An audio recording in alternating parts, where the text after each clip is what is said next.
বহুতে মোক ফোন কৰি আছিলে যে হেল্প লাগে সহায় বিচাৰিছে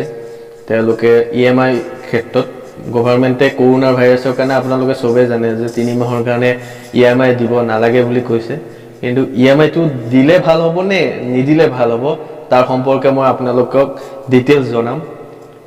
পোনপ্ৰথমে মই ইএমআই মৰেটৰিয়াম কি হয় বেংকত গলে আপোনালোকে হয়তো শব্দটো শুনিছে ইএমআই মৰেটৰিয়াম বহুতে বিচাৰ ফৰ্ম আছে কেনেকৈ ফিল আপ কৰিব কেনেকৈ প্ৰসেস কৰিব গতিকে সকলো ধৰণৰ কথা মই এই ভিডিঅটোত আপোনালোকক জনাম গতিকে প্ৰথমতে কি হয় ইএমআই মৰেটৰিয়াম গভৰ্ণমেণ্টে কৈছে হয় আপুনি 3 মাহৰ কাৰণে ইন্টাৰেষ্ট ইএমআই দিব নালাগে গতিকে 3 মাহৰ কিন্তু আপোনালোকে ইএমআই দিব নালাগে হয় কিন্তু আপোনালোকে 3 মাহত ইন্টাৰেষ্ট বিয়াৰ কৰিব লাগিব যেহেতুকে কি হয় গভৰ্ণমেণ্টে ভাবিছে যে ফাইনান্সিয়াল কিছুমান প্ৰবলেম থাকে যেনে সাপোজ বিজনেসম্যান এজন তেখেতে এটা লোন লৈ কিনে দোকান এখন চলাই আছে গতিকে তেখেতে মান্থলি ইএমআইটো কেনেকৈ দিব যদি দোকানখনে লকডাউনৰ ক্ষেত্ৰত বন্ধ থাকে গতিকে তেনেকুৱা ধৰণৰ মানুহৰ প্ৰবলেম সদায় থাকে গতিকে সেই ক্ষেত্ৰত এটো বহুত ভাল পদক্ষেপ কিন্তু কি হয়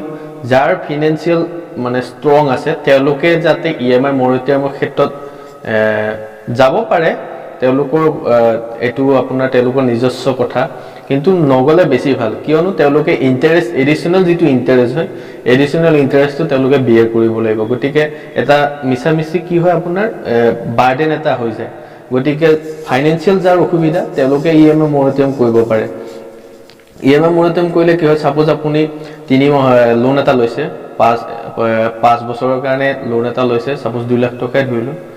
আপোনাৰ 11% ত লোনটো চলি আছে গতিকে 3 মাহ আপুনি লোনটো এবছৰ অলৰেডি দিয়া হৈ গৈছে আপোনাৰ 4 বছৰ পেন্ডিং আছিল দিবলে গতিকে কি হ'ব 3 মাহটো আপোনাৰ পিছুৱাই গল ইএমআই 4 বছৰ 3 মাহ দিব লাগিব গতিকে ইয়াৰ এডিশনাল যেটো ইন্টাৰেষ্ট সাপোজ 11% ত চলি আছিল 11% ত 3 মাহৰ আপোনাৰ যেটো ইন্টাৰেষ্ট হ'ব নেক্সট সাপোজ আপুনি মেলে মৰেটৰিয়াম হ'ব মে মাহলে আপোনালোকে ইএমআই দিব নালাগে বেংকক গতিকে জুনৰ পৰা আপোনালোকৰ ইএমআই ষ্টাৰ্ট হ'ব জুনত তেতিয়া হলে কি হ'ব জুনত আপোনালোকে যেটো ইন্টাৰেষ্ট আপোনাৰ আছিল ইন্টাৰেষ্টটো জুনত আপোনালোকৰ ক্যালকুলেট হ'ব যে জুনৰ আপোনাৰ ইএমআই লগত ক্যালকুলেট ইন্টাৰেষ্টটো ক্যালকুলেট হৈ আপোনালোকে পেমেন্ট কৰিব লাগিব গতিকে এনেকুৱা ধৰণৰ সুবিধা অসুবিধা দুটাই আছে ইয়াতে গতিকে কেনেকুৱাকে আপোনাৰ মৰেটৰিয়াম কৰিব কিছুমানৰ হয়তো অলৰেডি আপোনাৰ ইএমআই বেংক একাউণ্টৰ পৰা কাটি লৈ গৈছে তেখেতসকলে যদি ভাবি আছে যে মই ইএমআইটো ঘূৰাই লও 3 মাহ নিদিম দিব নিবিচাৰো কিন্তু তেওঁলোকেও পাৰিব ইএমআইটো আপোনাৰ ঘূৰাই লবলে তাৰ কাৰণে এনএসিএচ এখন ফৰ্ম আছে বেংকৰ ফৰ্মখন আপোনালোকে জমা দিব লাগিব আৰু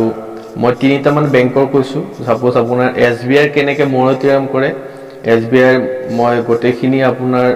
ডেসক্ৰাইব আপোনালোকক ইয়াতে দিম কেনেকৈ আপোনালোকে সাবমিট কৰিব কোড পঠাব আৰু এক্সিস বেংক আপোনাৰ অনলাইন কৰিব পাৰি কেনেকৈ অনলাইন কৰে গোটেইখিনি মই জনাম এইচডিএফসি ৰো তেনেকুৱাই আইসিআইসিআই বেংকৰো আপোনাৰ সেম হয় আৰু কিছুমানে বাইক লোন লয় যেনে এলএনটি ফাইনান্স কোম্পানী লিমিটেড হিৰোৰ পৰা লয় কিছুমান হিৰো ফিনচাৰ্ভ আছে তেওঁলোকৰো অনলাইন কৰিব পাৰি গতিকে মই 3টা মান বেংকৰ মই দেখুৱাম ইয়াতে কেনেকৈ কৰিব গতিকে আপোনালোকে এই ভিডিঅটো চাব এতিয়া আপোনালোকক দেখুৱা হৈছে যে এটা এখন এপ্লিকেশন ফৰ্ম আছে এখন আপোনাৰ এসবিআই হয় যি আপুনি বেংকত নজুৱাকে আপুনি ইএমআই আপুনি মৰেটৰিয়াম কৰিব পাৰিব আৰু যিসকলৰ আপোনাৰ ইএমআই অলৰেডি কটা হৈছে তেখেতসকলেও এই ফৰ্মটো দিব লাগিব এনএক্সআৰ 1 ফৰ্ম বুলি কয় ইয়াতে আপোনাৰ ইয়াতে যত state bank of India circle আছে আপুনি গুৱাহাটী সাৰ্কেল দিব ইয়াতে যদি গুৱাহাটী হয় আপোনাৰ যেটো সাৰ্কেল পৰে তাৰপিছত ইয়াতে আপোনাৰ মাই আৱাৰ টাৰ্ম লোন একাউণ্ট নম্বৰ আপুনি যেটো লোন লৈছে সেই একাউণ্ট নম্বৰটো দিব লাগিব এট ব্ৰাঞ্চ আপোনাৰ যেটো ব্ৰাঞ্চ হয় তাৰপিছত আপোনাৰ আই উই আন্ডাৰষ্টেণ্ড এখিনি আপুনি পঢ়ি চাব পাৰে ইয়াতে আপোনাৰ আটাইবোৰ ইয়াতে টাৰ্ম এণ্ড কণ্ডিশ্যন দিয়া হৈছে আৰু ইয়ৰ ফেইথফুলিত আপুনি সিগনেচাৰ অফ ফাৰ্ষ্ট বৰুৱাৰ আপুনি দিব লাগিব আপুনি যদি এজন হোল্ডাৰ তেতিয়া হলে আপুনি এটা সিগনেচাৰ দিব লাগিব আৰু যদি আপোনাৰ জেনেৰেলি হোম লোনত দুজন থাকে গতিকে দুজনৰ সিগনেচাৰ লাগিব যিবিলাকৰ দুজন আছে দুজনৰ আৰু যিবিলাকৰ দুজন নাই এজনৰ বৰুৱাৰে সিগনেচাৰ দিলে হৈ যাব আৰু নেক্সট আপোনাৰ এটা ফৰ্ম আছে এটো আপোনাৰ যিবিলাকৰ আপোনাৰ ইএমআই অলৰেডি ডেবিট কৰা হৈছে এনএসিএস ফৰ্ম ইয়াতে বেলেগ একো ডিটেইলছ দিব নালাগে অনলি আপুনি লোন একাউণ্ট নম্বৰ লিখিব ফোন নম্বৰ লিখিব আৰু আপোনাৰ বেংক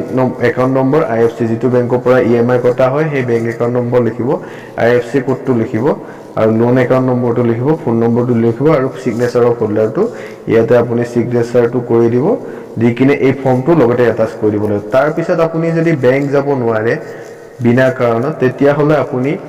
ইয়াতে মেইল আইডি আছে ইমেইল আইডি সাপোজ আপুনি এছামৰ পৰা কৈ আছে বা এছাম মেঘালয় মিজোৰাম মণিপুৰ নাগালেণ্ড ত্ৰিপুৰাৰ কাৰণে এটা নিৰ্দিষ্ট মেইল দিয়া আছে STUPEMI এই মেইল আইডিটোত আপুনি sbi.co.in আপুনি মেইল কৰিব পাৰে এটা আপোনালোক এক্সিছত কেনেকৈ কৰিব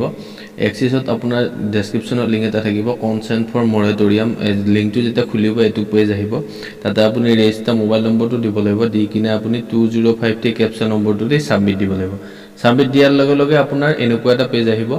এটু পেজ আপোনাৰ অলৰেডি এভেল দেখাই আছে ইয়াতে আমি অলৰেডি এবাৰ কৰা হৈছিল এই নম্বৰটো দি গতে আপুনি যেতিয়া কৰিব তেতিয়া আপুনি এটা লোন আহিব লোনত টিক কৰি সাবমিট দিলে হৈ যাব নেক্সট আপুনি L&T finance suppose bike loan আছে কাৰোবাৰ এলএনটি ফাইনান্সত কেনেকৈ কৰিব ঠিক তেনেকৈ লিংকটোত যাব যাই কিনে আপুনি এলএনটি ফাইনান্সৰ ইএমআই মৰটিয়াম যাব টু হুইলাৰ ফাইনান্স তাছত লোন এগ্ৰিমেন্ট নম্বৰ দিব কনজ্যুমাৰ নেম দিব